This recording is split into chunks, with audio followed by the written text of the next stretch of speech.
लोकशाहीमध्ये निवडणूक लढवलीच पाहिजे. संख्याबळ नसलं म्हणून निवडणूक लढवू नये असं काही विरोधी पक्ष म्हणून आमची पण जबाबदारी आहे. निश्चित ताकदीनं निवडणूक लढू एवढंच सांगतो. संख्याबळाचं गणित तर महत्त्वाचं असतं या निवडणुकीमध्ये. बरेच पक्ष आहे, काही भाजप विरोधी पक्ष सुद्धा इथे चांगल्या संख्येने आहेत. मग चांगले एकत्र सगळे झाले तर मला असं वाटतं भारतीय जनता पार्टीला निश्चित पराभूत करू शकू. कारण भारतीय जनता पार्टीची संख्या किती आहे? 250. मतदार किती आहे? 650. त्याच्यामुळं मला असं वाटतं सगळे मतदार एकत्र झाले तर निश्चित याच्यात चांगल्या पद्धतीनं परिवर्तन होऊ शकेल असं वाटतं. हे पहा, हे गुप्त मतदान आहे. मतदान कोण करतं आणि कोण नाही, पण असलेल्या सगळ्या मतदारांना भारतीय जनता पार्टीच्या सुद्धा आम्ही भेटणार आणि आम्हाला मतदान करा अशी विनंती करणार. मी सांगितलं आमच्या विरोधात असलेली भारतीय जनता पार्टी याच्या सुद्धा सदस्यांना भेटणार. काय प्रॉब्लेम?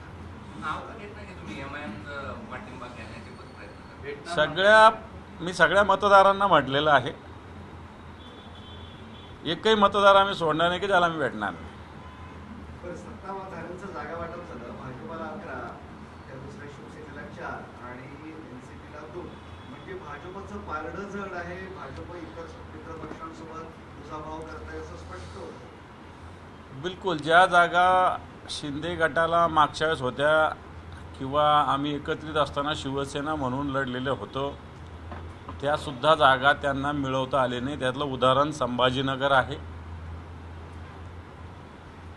आणि म्हणून मला असं वाटतं आणि रायगडमध्ये शिंदे गटाचे सदस्य ज्याचे जास्त त्याची जागा असं गणित लावलं तर रायगडमध्ये शिंदे गटाचे सदस्य जास्त आहे.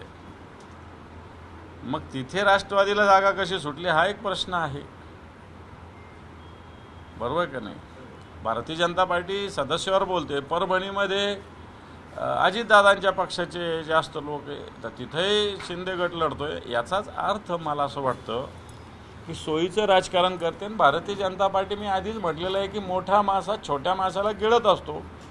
तसं हळूहळू एक एक पार्ट, एकदा हात तोड, एकदा पाय तोड आणि नंतर मुंडकच तोड, अशा पद्धतीनं प्रोसेस भारतीय जनता पार्टीची, अजितदादाच्या पक्षाची आणि शिंदेंचा जो गट आहे त्याची करते. संभाजीनगरमध्ये शिवसेना एकत्र असताना प्राबल्य होतं. महापालिका नुकसान झालं, जिल्हा परिषदेत नुकसान झालं. आता तुमची नावं असणारी जागा सुद्धा गेली. म्हणजे या शहरातली शिवसेना संपुष्टात आणताय. भारतीय जनता पार्टीचं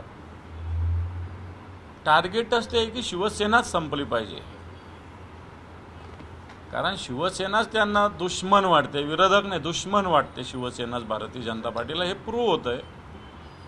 आणि मला असं वाटतं जे कोणी गद्दारी केली त्यांच्या लक्षात येत नाही, आता हळूहळू लक्षात येत असेल.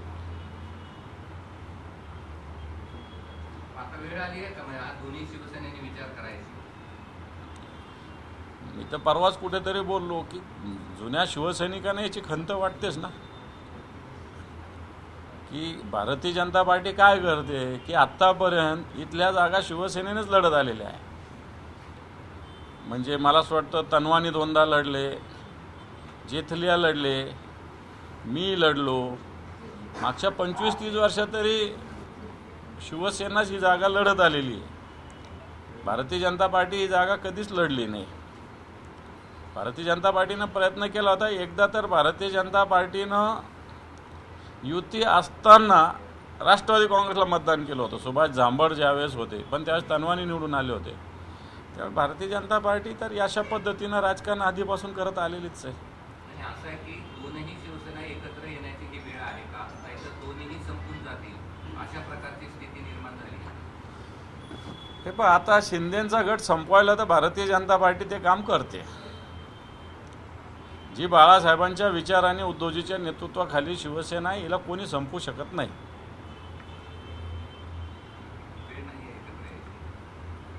बघूया. एकत्र आलं पाहिजे असं तुम्हाला वाटतं का? वाटतं, बऱ्याच वेळेस वाटतं. पण ते मला एकट्याला वाटून काही फायदा नाही ना. बरं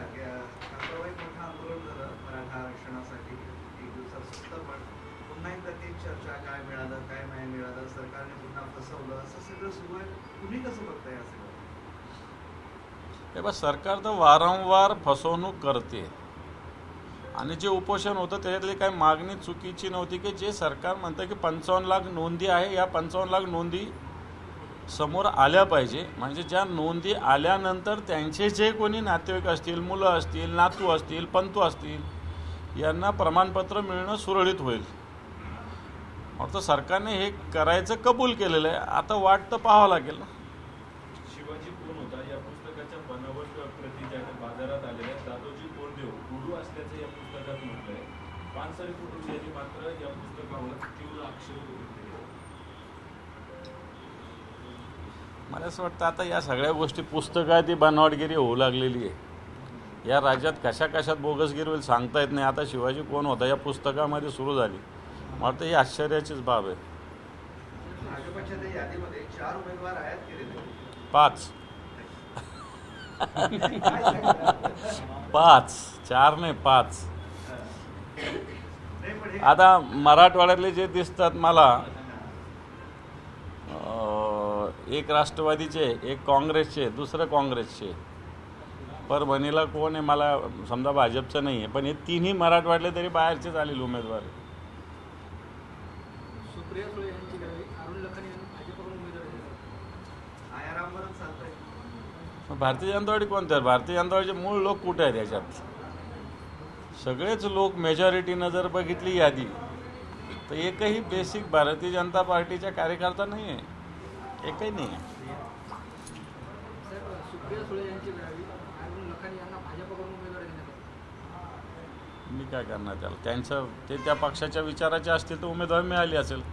सुप्रिया सुळेंचे व्याही असले म्हणून त्यांनी काही त्यांना तिकीट मिळू नये किंवा त्यांनी लढू नये अशातला थोडी भाग आहे. सुप्रिया सुळेंच्याच विचाराचं व्याही असणं काही जरुरी थोडी आहे. बरं का, लाडकी बहीणमधून 80 लाख महिला आता एकूण पात्र झालेल्या आहेत. याच्यातून हे स्पष्ट होतं आहे, आम्ही त्यावेळेस म्हणत होतो की हा निवडणुकीचा जुमला आहे. निवडणुकीसाठी दिलेली लालूच ही मतदारांना दिलेली लालूच आहे. आम्ही वारंवार सांगत होतो की सरकार लाडक्या बहिणींची फसवणूक करतं आहे आणि आता हे प्रूव्ह झालेलं आहे. KYCच्या नावाखाली 80 लाख महिलांना गाळलं गेलं. आणि मला असं वाटतं दर टप्प्यामध्ये असे 1,00,000 2,00,000 गाळून बिलकुल लाडकी बहीण 50-50 हजारावर हे सरकार येणार काळात ठेवेल. कारण सरकारची गोची झालेली आहे. कुठेही आत्ताच्या घडीला सरकारकडे आर्थिक स्थिती सरकारची कोणत्याही कामाची राहिलेली नाही. सरकारची बाजारात पत राहिलेली नाही. फक्त घोषणाबाजीमध्ये आणि हिंदू मुसलमान करण्यामध्ये सरकार गुंतलेलं आहे. विकासाचे कामं सगळे ठप्प झालेले. मला असं वाटतं पगारसुद्धा उशिरा मिळतात सरकारी कर्मचाऱ्यांचे. आणि म्हणून या योजना भारतीय जनता पार्टी हळूहळू का होत नाही 100% बंद करणार. केंद्र सरकार सातत्यानं सांगतंय की कांदा प्रश्नावर आम्ही बैठका घेतोय, गंभीर आहोत, तुम्ही आंदोलनं केली, अजूनही 6-8 रुपये भाव असं चित्र अनेक ठिकाणी पाहायला मिळतं. बैठका सुरू आहे. कांदा प्रश्नावर सरकार कांदा उत्पादक शेतकऱ्यांची फसवणूक करत आहे. या प्रश्नावर शिवसेनेनं, महाविकास आघाडीनं तीव्र आंदोलन केलेलं आहे. अतिशय तीव्र आंदोलन केलं आहे.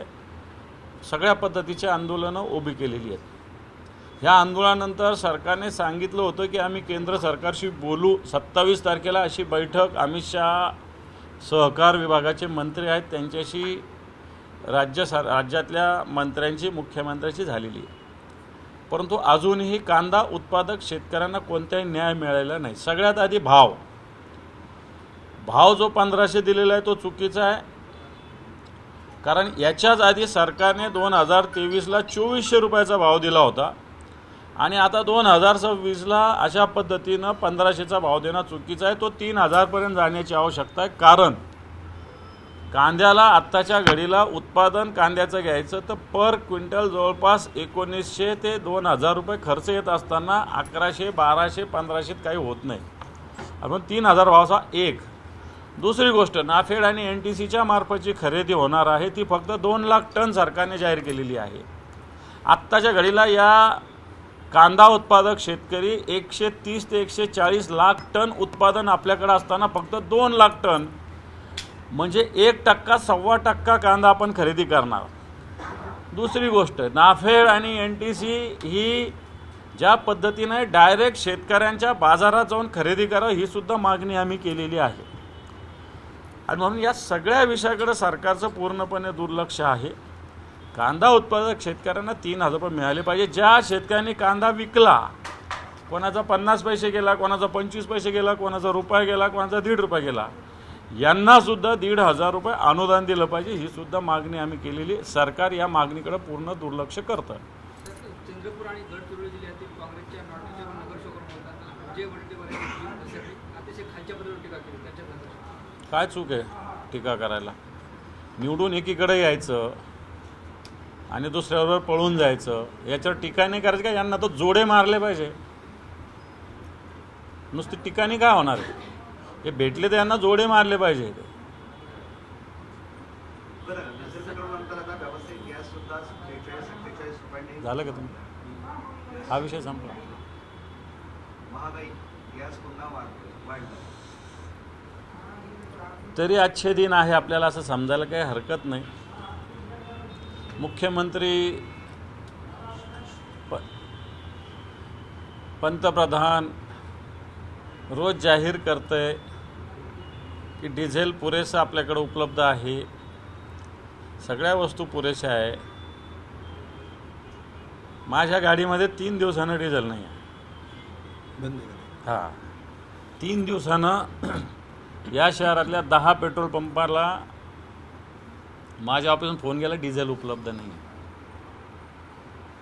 आणि हे लोक, मी लोकप्रतिनिधी आहे, शिवसेनेचा नेता आहे, सगळ्या लोकांशी माझा चांगला परिचय आहे. पेट्रोल पंपवाले मलाही देऊ शकतात, अशातला काही भाग नाही, पण ते नाहीच आहे. तर देणार कुठून? 3 दिवसानं माझ्या गाडीत डिझेल नाही भरलेलं. आता फक्त 10 किलोमीटर गाडी चालणार आहे, मी कोणाच्या तरी गाडीत जाणार आहे.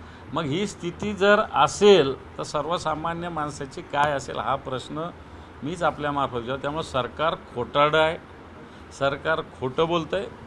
निश्चित याविषयी सरकारच्या विरोधात विरोधी पक्ष म्हणून महागाईच्या विषयी येणाऱ्या काळात एक तीव्र आंदोलन आम्ही पुकारणार आहोत.